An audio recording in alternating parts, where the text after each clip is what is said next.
काम पदे माता सदा मंगल कार्य सर्वमंगलानि सहाय सर्वमंगलानि सन दशदिक पाले सहाय दशदिक पाले युवक युवती उभय को भल पाइबा परे बाहा हेबा पई निष्पत्ति नैथिले। तेणु प्रथमे कोर्ट मैरेज अपरे अग्नि को साक्षी रखी 7 जन्मर साथी हेबा पई नैथिले प्रतिज्ञा। किंतु मात्र गोटिए मास भितरे उभयंक लव मैरेज भितरे पशिगला के स्वामी हाट को जाइथिबा बेले स्त्री घर छाड़ी पळाइछि।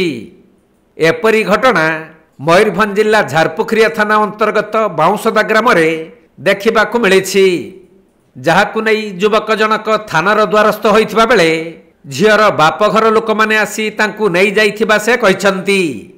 हेले केउ कारणरू भल पाई विवाह करिथिबा स्त्री जनक स्वामी को छाड़ी पळाइले से नै संदेह सृष्टि होइछि।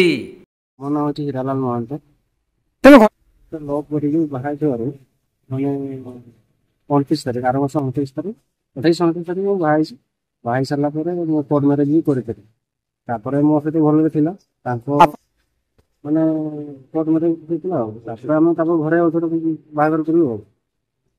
तो कोन हेची बतन घटना ए 2 दिन तळे गुरुवार दिन माने सानी पछिमला हाट को जाइतिले।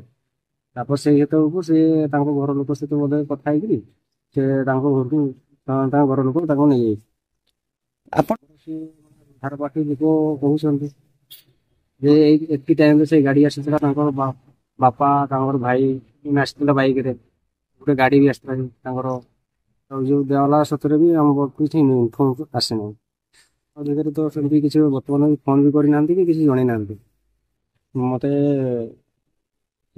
पुलिस प्रशासन तरफ मत न्याय मिले। मयूरभंज जिला सारसकणारू तपन कुमार दंडपाटंक रिपोर्ट कोणार्क लाइव।